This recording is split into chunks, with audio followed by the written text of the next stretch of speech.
யா குதா, அவ்வாறு கூறுவதற்கு உனக்கு எவ்வளவு தைரியம்? யாராவது கேட்டால் நாக்கை வெட்டி விடுவார்கள். வெட்டினால் வெட்டட்டும். உண்மையை எத்தனை நாட்கள் மறைக்க முடியும்? நன்றாக கேள், மிகவும் முக்கியமான செய்தி.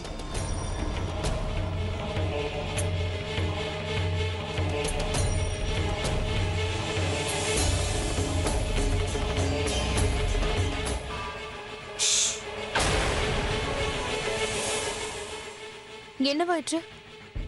ஏன் என்னை பார்த்ததும் அமைதியாகிவிட்டீர்கள்? என்ன விஷயம்? இதை எப்படி சொல்ல முடியும்? தெளிவாக கூறுங்கள். மோதிபாய், ஜோதா பேகம் முழுகாமல் இருக்கிறார் என்று கேள்விப்பட்டேன். ஆனால் குழந்தை குழந்தை அதற்கு என்ன ஆயிற்று? கேள்வி என்னவென்றால், இந்த குழந்தை உண்மையில் ஷெகன்ஷா உடையதுதானா என்று.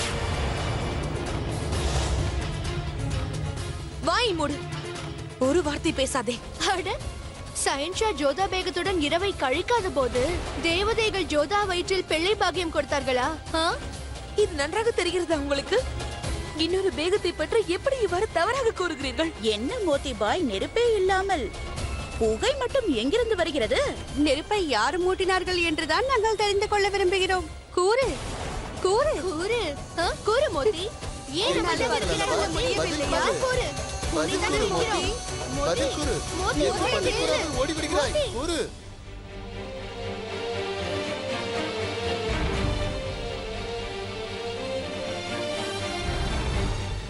மோதி, என்னாயிற்று உனக்கு? ஏன் மூச்சு வாங்குகின்றது? உன் முகம் ஏன் வாடி இருக்கின்றது? யாராவது ஏதும் கூறினார்களா? இல்லை ஜோதா, அது நான் உனக்காக மருந்து எடுத்து வர சென்றேன். நேரமாகி விட்டதால் ஓடி வந்தேன். மோதி பொய் கூறுகிறாள்.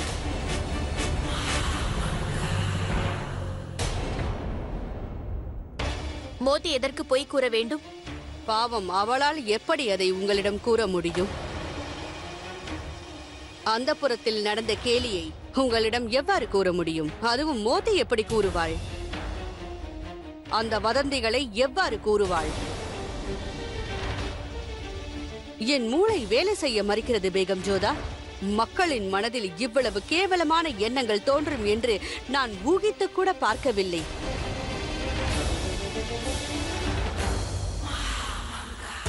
எனக்கு ஒன்றும் புரியவில்லை. நீங்கள் என்ன கூறுகிறீர்கள்? தங்களுக்கும் புரியவில்லை, எனக்கும் புரியவில்லை. இவ்வளவு தரம் கேட்டு யாராவது நடப்பார்களா? முகலாய சாம்ராஜ்யத்தின் வேகத்தை பற்றி இவ்வளவு கீழ்த்தனமாக பேசுவார்களா?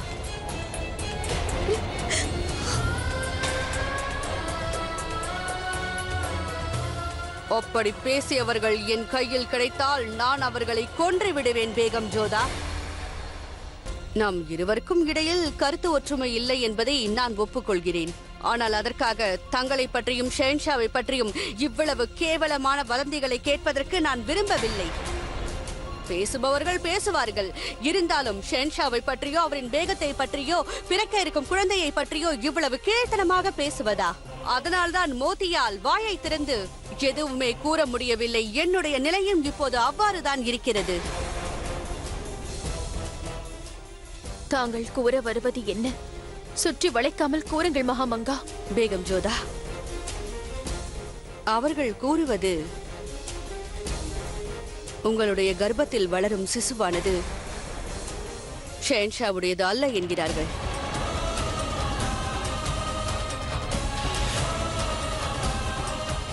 நீங்கள் இன்னொரு ஆணுடன் முறையற்ற உறவு வைத்துக் கொண்டதாக அனைவரும் கூறுகிறார்கள்.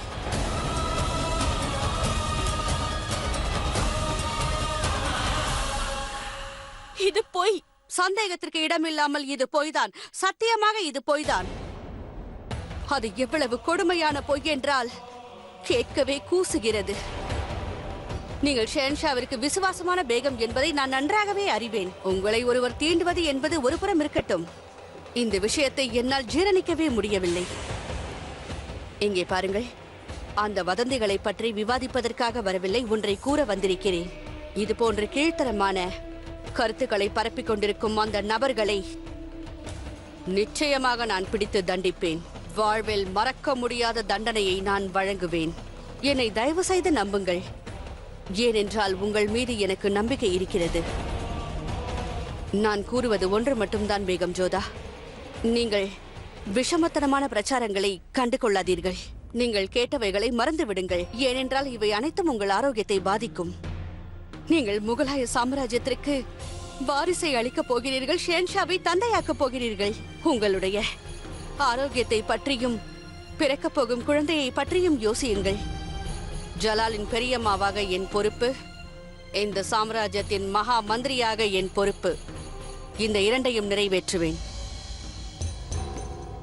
குதாஃபிஸ்.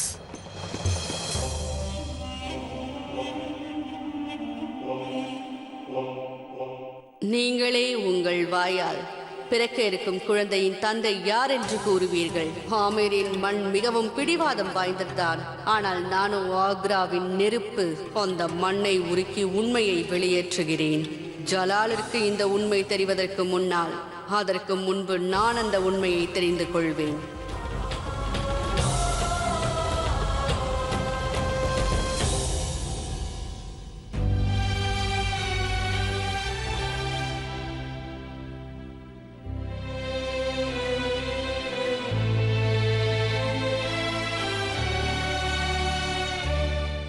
ஜோதா, ஜோதா, ஜோதா. எனக்கு மகா மீதுதான் சந்தேகம். நான் ஒரு தேக கூறுகிறேன், இந்த வதந்திகளை அவர்தான் பரப்பி இருப்பார்.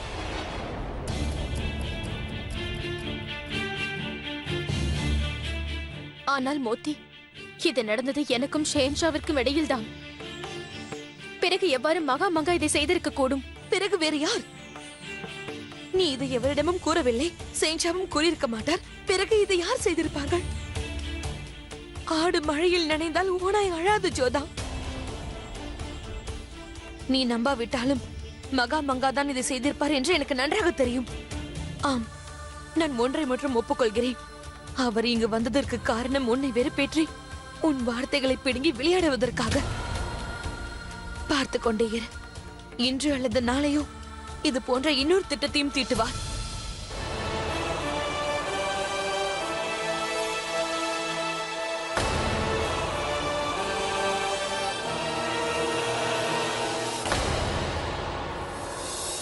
உங்கள் மீது கோபப்படும் பொழுது என் மனம் காயமடைகின்றது ஷேன்ஷா. எனக்கும் கோபம் வந்தது. நமது இருவர் வாழ்விலும் வந்த சூறாவளி நமது வாழ்க்கையை ஒரு காகிதம் போல் காற்றில் பறக்க வைத்தது. உண்மை கசப்பாகத்தான் இருக்கும், ஆனால் அது வெகு நாட்கள் மறைந்திருக்காது. அன்று நமது வாழ்க்கை ஒரு எல்லை எட்டியது. அப்போது ஒரு முடிவை எடுக்க வேண்டிய கட்டாயத்திற்கு நாம் இருவரும் தள்ளப்பட்டோம். அந்த முடிவின் மீதுதான் நமது வருங்காலம் இருந்தது.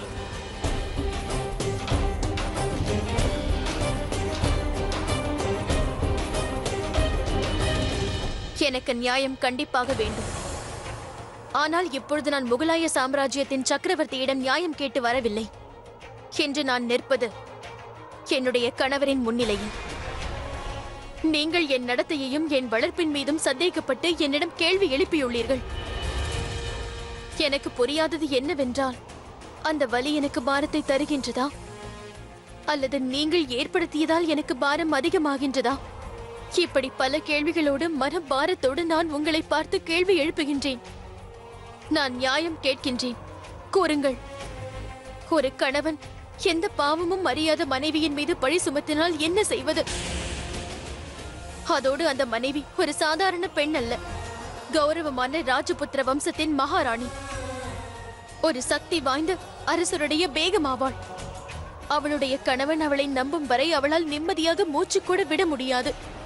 என் கேள்விக்கு பதில் கூறுங்கள். நான் என்ன செய்ய வேண்டும் என்று கூறுங்கள். இந்த இரண்டு கேள்விகளையும் உங்கள் முன்பு நான் வைக்கின்றேன்.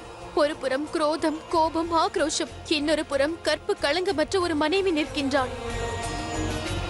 எவ்வாறு தராசின் கைகள் சுமைகளை தாங்குகின்றதோ அவ்வாறே கணவன் மனைவி இடையில் இருக்கும் உறவை நம்பிக்கை தாங்குகின்றது. ஆனால் இப்பொழுது அது நம்மிடையே இல்லை.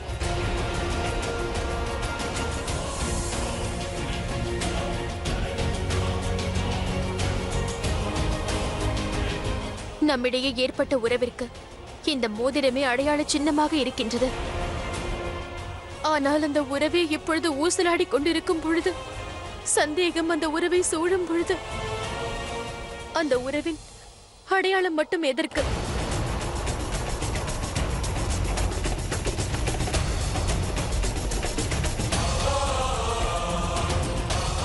நீங்கள் என்ன கூறினாலும் அதிக நேரம் எடுத்துக் கொள்ளாதீர்கள் ஷெஹன்ஷா.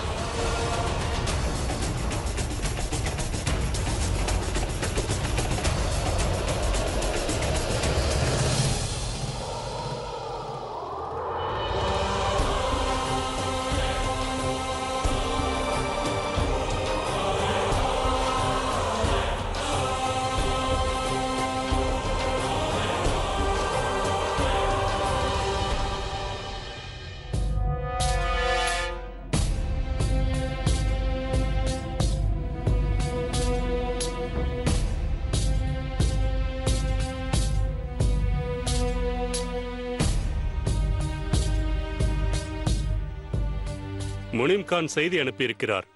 முனிம் கானின் சேனாதிபதி பகதூர் கானின் தலைமையில் நம்முடைய படையினர் அபுமாலியை தோற்கடித்து விட்டார்கள்.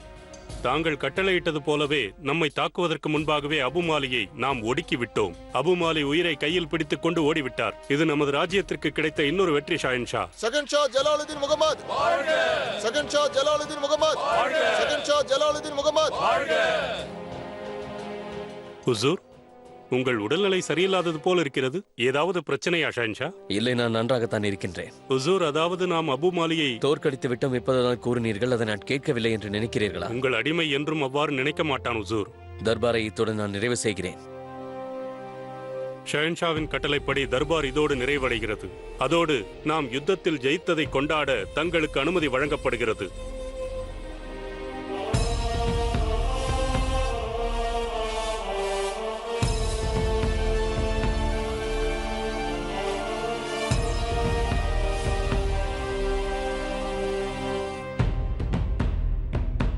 நான் உடனடியாக சலிமா பேகத்தை சந்திக்க வேண்டும் என்று கட்டளையிட்டேன் என்று கூறுங்கள். தங்கள் உத்தரவு ஷெஹன்ஷா.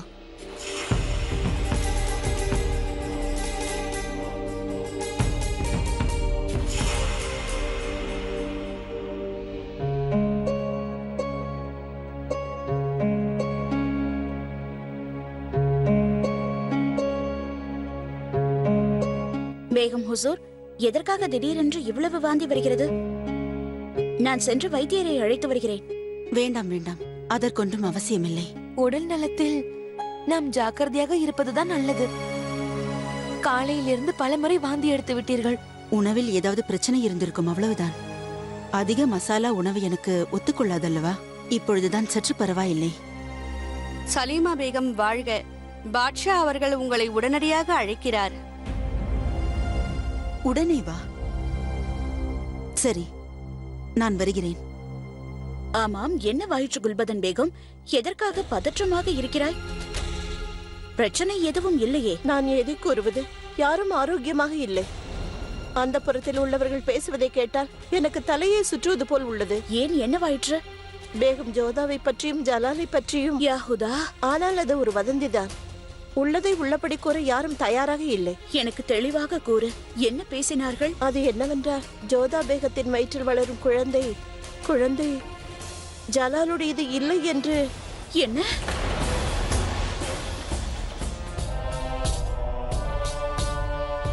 ஒரு கணவன் எந்த பாவமும் அறியாத மனைவியின் மீது பழி சுமத்தினால் என்ன செய்வது? அதோடு அந்த மனைவி ஒரு சாதாரண பெண் அல்ல, கௌரவமான ராஜபுத்திர வம்சத்தின் மகாராணி. ஒரு சக்தி வாய்ந்த அரசருடைய பேகமாவாள். அவளுடைய கணவன் அவளை நம்பும் வரை அவளால் நிம்மதியாக மூச்சு கூட விட முடியாது. ஷெஹன்ஷாவுக்கு வெற்றி உண்டாகட்டும். என்னை உடனடியாக வர சொன்னீர்களாமே. வாருங்கள். என் உத்தரவில்லாமல் யாரையும் உள்ளே அனுமதிக்காதீர்கள். செல்லுங்கள், உட்காருங்கள். நன்றி. தவறாக இருந்தால் மன்னியுங்கள் ஹுசூர். தங்களின் கவலைக்கு காரணம் என்னவென்று நான் அறிந்து கொள்ளலாமா? அதை கூறத்தான் நான் உங்களை இங்கே வரவழைத்தேன். உண்மை என்னவென்றால், என்னால் இதை ருக்கையாவிடம் பகிர்ந்து கொள்ள முடியாது. அவள் இதை புரிந்து கொள்ள மாட்டாள். காண்பவா என்னிடம் கூறியதுண்டு, அவருக்கு பிரச்சனை ஏற்பட்டால் தங்களிடம் பகிர்ந்து கொள்வாராமே. உங்களின் தீர்வுகளை பற்றியும் என்னிடம் பலமுறை கூறியிருக்கிறார். அதனால்தான் நான் உங்களை அழைத்தேன். நான் அதற்கு தகுதியானவள் என்று நினைத்ததற்கு நன்றி. என்மேல் நீங்கள் வைத்துள்ள நம்பிக்கையை காத்துக்கொள்ள நான் முயற்சி செய்கிறேன். நடந்ததை ஒன்று விடாமல் கூறுகிறேன்.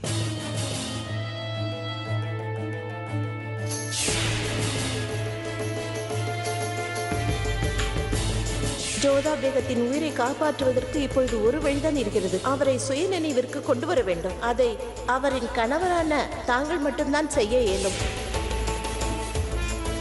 கருப்பு நிற ஆடையை சுற்றி வைத்தால் அது கம்பளி போல் வேலை செய்யும் என்று நான் கேள்விப்பட்டிருக்கிறேன். உடலில் உஷ்ணத்தை ஏற்படுத்தும். அதனால்தான் நான் அந்த ஆடையை உங்கள் மீது சுற்றினேன். ஜோதா பேகம் தாயாக போகிறார். எனது கவலைக்கான காரணம் என்ன என்பது உங்களுக்கு புரிந்திருக்கும்.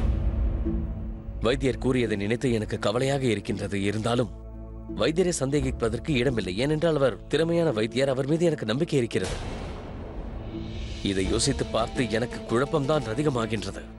அதனால்தான் நான் உங்களின் உதவியை நாடினேன். இப்போது நான் என்ன செய்ய வேண்டும் என்பதை தாங்களே எனக்கு கூறுங்கள். கானே கானா பைரம் கானின் முதல் மனைவி ரஹீமை பெற்றெடுப்பதற்கு முன்னால் மருத்துவர் சிறு தவறு செய்துவிட்டார். அவர் கர்ப்பமாக இல்லை என்று வைத்தியர் முதலில் கூறினார். அப்படியே முதல் மாதமும் கடந்தது. 2வது மாதத்தில் கூட வைத்தியர் அவர் கர்ப்பமாக இல்லை என்று கூறிவிட்டார். ஆனால் 3வது மாதம் வந்தபோதுதான் வைத்தியருக்கு தான் தவறாக கணித்து விட்டோம் என்று புரிந்தது. ரஹீமின் தாய் கர்ப்பவதி என்று அப்போதுதான் அவர் முடிவு செய்தார். அது தெரிந்தவுடனேயே கான் அவர்களிடம் அவர் மன்னிப்பு கேட்டுக்கொண்டு தன் தவறை அவர் ஒத்துக்கொண்டார். இப்போது எதற்காக இதை நீங்கள் கூறுகிறீர்கள்? தாங்கள் கூறியதை கேட்ட பிறகு தாங்கள் கூறியது உண்மைதான் என்று எனக்கு புரிந்தது ஷெஹன்ஷா. ஜோதா பேகத்தை பற்றி தாங்கள் தவறாக புரிந்து கொண்டால் அதைவிட பெரிய தவறு வேறு எதுவுமே இருக்க முடியாது. சத்தியமாக அவர் நேர்மையானவர் என்று நான் கூறுவேன். இடையூறுக்கு மன்னியுங்கள் மகாராணி அவர்களே. எத்தனை பேரின் வாயை மூட முடியும்? நான் இதுவரை தங்களிடம் அதை கூறவில்லை. ஆமீரிலிருந்து திரும்பி வரும்பொழுது ஒரு தாசியனிடம் என்ன கூறினாள் என்றால், ஜலால் மற்றும் ஜோதாவும் இதுவரை இல்லற வாழ்வில் ஈடுபடவில்லையாம். நான் அந்த தாசியின் நாக்கை அறுத்து விட்டேன். ஏனென்றால் அவர்கள் இருவரின் மத்தியில் உறவு இல்லை என்றால் குழந்தை எப்படி வந்தது? அதனால் தான் கேட்கிறேன், எத்தனை பேரின் வாயை மூட முடியும்? பிறகு அந்த புறமே ஊமையாகிவிடும். கேள்வி என்னவென்றால், இந்த பொய் பிரச்சாரங்களை செய்யும் அளவிற்கு தைரியம் யாருக்கு வந்தது? யார் செய்கிறார்கள்? அதுதான் எனக்கும் விளங்கவில்லை. ஆனால் நெருப்பில்லாமல் புகையாது அல்லவா? நான் மகாமங்காவுடன் தனிமையில் பேச விரும்புகிறேன்.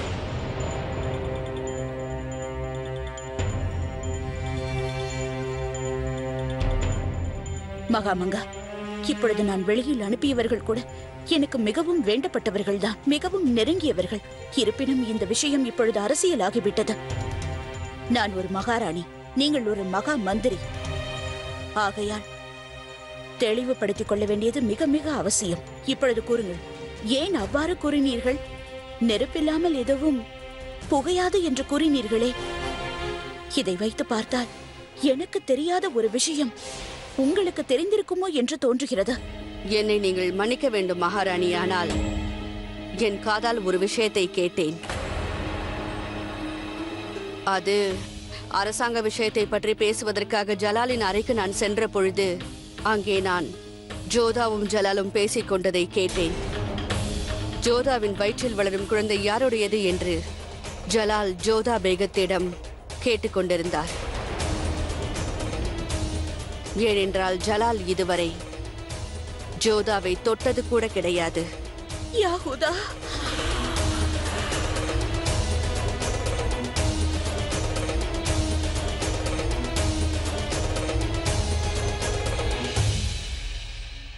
ஒருவேளை நீங்கள் இருவர் கூறுவதும் உண்மையாக இருக்கலாம். அது எவ்வாறென்றால், நீங்களும் ஜோதாவை தொடாமல் இருந்திருக்கலாம், அவரும் வேறொருவருடன் உறவு கொள்ளாமல் இருந்திருக்கலாம். அது எப்படி சாத்தியமாகும் சலிமா பேகம்? ஏதாவது ஒன்றுதானே உண்மையாக இருக்கக்கூடும். சில சமயம் உண்மை நாம் யோசிப்பதை விட முற்றிலும் வேறாக இருக்கும் ஷெஹன்ஷா. ஏன், நம் அறிவிற்கு எட்டாத அளவிற்கு கூட இருக்க வாய்ப்பிருக்கிறது. நான் கூற வருவது... சற்று பொறுங்கள் சலிமா பேகம்.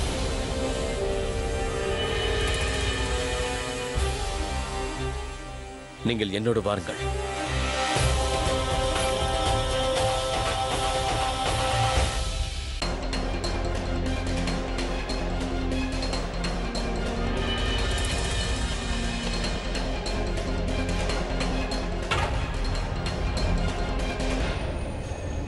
வாருங்கள் அத்தை. என்னை எவ்வாறு ஒரு முறை அழைக்காதே.